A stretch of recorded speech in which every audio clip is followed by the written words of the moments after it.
2024 foi um ano desafiador para os fundos imobiliários, mas também foi um ano repleto de oportunidades para essa classe de ativos. O IFIX fechou o ano com uma queda acumulada aí de quase 6%, 5,9% de queda aí em 2024. No entanto, a gente precisa destacar também que no último mês do ano, em dezembro, foi visto um rally aí, né, de mais de 8% de alta nessa mesma classe de ativos. Isso fez com que a queda anual dos fundos imobiliários fosse reduzida, porque eles chegaram a cair quase 14% no ano de 2024. E finalizando, a gente teve o IFIX aí terminando, né, o seu valor na casa ali dos 3 mil pontos no gráfico do IFIX. Então, o que a gente pode esperar dos fundos imobiliários nesse ano de 2025? É isso que eu quero tratar com você nesse vídeo aqui do nosso canal. Seja muito bem-vindo a mais um vídeo aqui do nosso canal Investe Financeiro. Meu nome é Bruno, aqui eu falo sobre ações, fundos imobiliários, investimentos, bolsa de valores, renda passiva, liberdade financeira através de dividendos, juros sobre capital próprio, enfim, tudo aquilo que a bolsa pode nos permitir para a gente atingir a nossa liberdade financeira. E no vídeo de hoje eu quero destacar com vocês aqui o que a gente pode esperar dos fundos imobiliários no próximo ano, nesse ano de 2025. Vamos lá. Então, pessoal, é o seguinte, se a gente parar para pensar um pouco e fizer uma retrospectiva do que aconteceu no ano de 2024, a gente vai ver que o mercado de fundo imobiliário passou por uma forte desvalorização, com o PVP, né, que é esse indicador preço sobre valor patrimonial, apresentando uma forte desvalorização das cotas de fundos imobiliários, chegando a cair até 14%, como eu falei aqui no início do vídeo. E em determinados momentos, esse deságio chegou a impressionantes 20% de queda dos fundos imobiliários, com relação, claro, ao PVP. Esse nível de desvalorização só foi visto lá em 2015, ou seja, 10 anos atrás. Então, sim, a gente pode ter visto talvez aí uma das maiores desvalorizações dos fundos imobiliários da nossa bolsa. E felizmente, né, como eu também já comentei, o mercado trouxe aí as cotas de fundos imobiliários para um patamar um pouco mais alto antes que acabasse o ano. Então, dado essa conjunção de acontecimentos do que nós tivemos com os fundos imobiliários em 2024, em 2025, a gente pode sim ter uma ótima oportunidade em se investir em fundos imobiliários. A primeira delas é que os rendimentos continuam muito atrativos. Se a gente parar para pensar, no pior momento de 2024, os rendimentos chegaram ali na média de 11%, 12% ao ano, né? Se a gente anualizar os rendimentos, tendo picos até de 13%, se a gente, claro, fizer uma média geral de todos os fundos imobiliários. Então, a gente para pensar que a gente teve aí, em média 1% ao ano de rendimentos dos fundos imobiliários. Quando eu falo de rendimento, pessoal, estou falando de renda passiva, ou seja, aquele dinheiro que o fundo imobiliário dá ao cotista todos os meses para que você tenha essa renda caindo na sua conta. E o melhor disso é que ainda, né, os fundos imobiliários pagam esses rendimentos livre de imposto. Então você não precisa pagar imposto e também não é nada descontado, o dinheiro cai líquido na sua conta.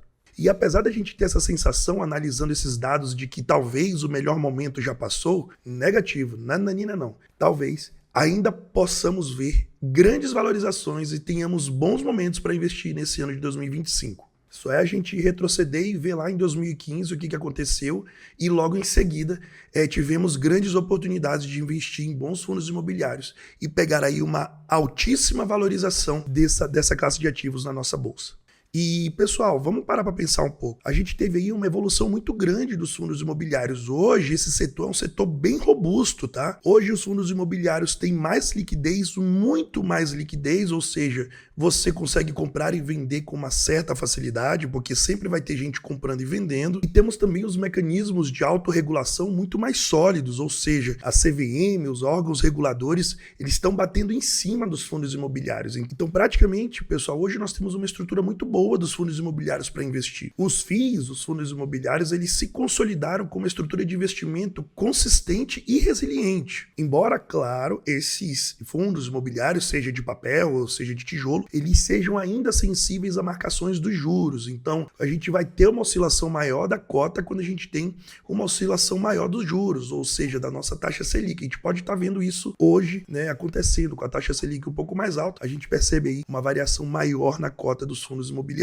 Então eu, Bruno, eu fico muito otimista com os investimentos em fundos imobiliários para o ano de 2025. Falando da minha opinião, isso aqui não é uma recomendação de investimentos. Eu estou apenas te dando uma análise meio que geral de todo o setor para que você entenda o meu raciocínio. Então, se você olhar na classe dos FIIs que nós temos na nossa bolsa, vocês vão ver que a maioria deles estão abaixo do preço, valor patrimonial, e que estão entregando aí uma ótima oportunidade de compra quando a gente olha o patrimônio e o valor patrimonial que esse fundo está sendo cotado na bolsa. É como se a gente estivesse comprando numa Black Friday aí com 30%, 20% de desconto a cada cota de cada fundo imobiliário. E entre os segmentos, né, pessoal, de cada fundo imobiliário, eu gosto de destacar alguns deles. O segmento de lajes corporativas foi um segmento que cresceu muito em 2024. A gente tem dividend yield de quase 14% aí em alguns desses fundos. E o legal desse segmento de lajes é que ele já precifica a vacância que pode haver aí durante o período. Então, mesmo ele não tendo todos os imóveis ali locados, ele te entrega uma rentabilidade acima do mercado.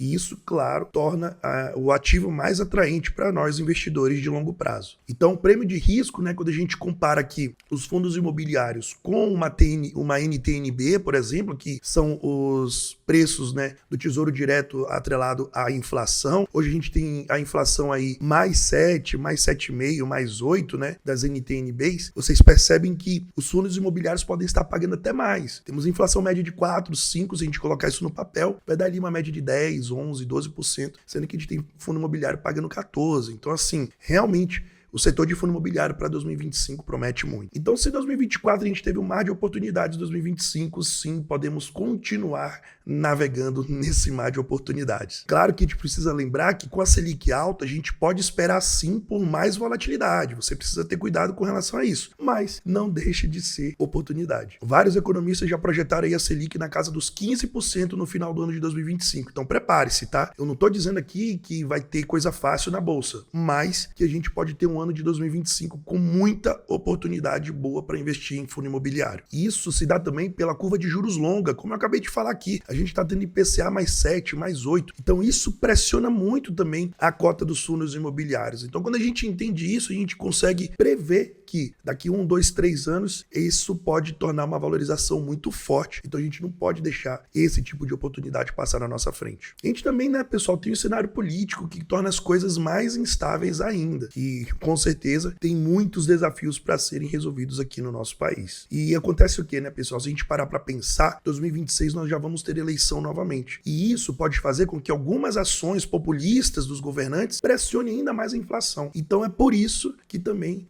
os economistas, os especialistas estão dizendo que essa Selic, essa taxa de juros pode continuar alta. Então ficar atento com relação a isso. E aí uma mudança de rota aí pode ser necessária para mudar a direção aí da inflação, da taxa de juros, enfim. Quando a gente analisa tudo junto, a gente consegue perceber que sim, 2025 vai continuar dando muita oportunidade para os fundos imobiliários. E aí, pessoal, a gente consegue perceber que as avaliações patrimoniais dos fundos imobiliários, elas foram simplesmente pressionadas pelos juros, tá? Simplesmente aconteceu isso. Os juros mais altos pressiona a avaliação patrimonial para baixo dos fundos imobiliários. Por que isso, Bruno? Porque as coisas se tornam mais caras. Então você tem mais vacância, mais atraso na prestação de contas, mais inadimplência, a qualidade dos imóveis pode ser reduzida por causa disso, e aí o que acontece? O preço cai. Mas a gente sabe, né, pessoal, que intrinsecamente uma qualidade de um imóvel ela não pode ser mudada só por uma causa de alta ou baixa de juros. Se o imóvel é de qualidade, ele continua sendo de qualidade. Se ele tem a manutenção,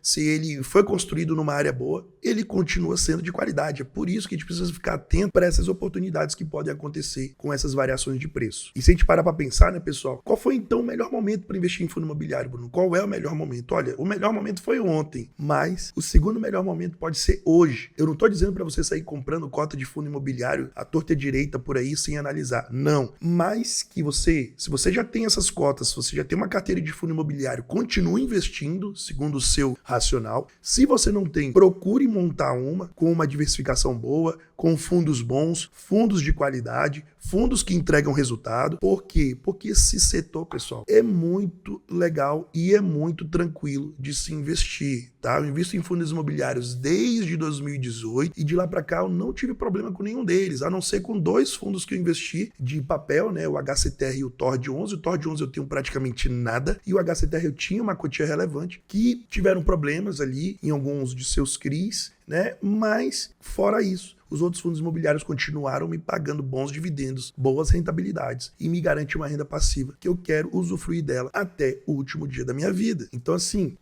se você não tem, procure ter uma carteira de investimentos em fundos imobiliários. Bom, pessoal, quis fazer um vídeo mais generalista aqui para entregar para você o meu racional com relação aos fundos imobiliários em 2025. Eu espero que você tenha entendido, espero que você tenha gostado. Se você tem alguma dúvida, alguma crítica, alguma sugestão, coloca nos comentários aqui para mim o que você está pensando desse mercado em 2025. Se você já investe, se você não investe, se você tem algum fundo imobiliário que quer que eu fale aqui no canal, coloca aqui embaixo também. E eu quero te agradecer por você ter ficado até o final do vídeo comigo. Um forte abraço, fica com Deus e até o nosso próximo vídeo. Tchau, tchau.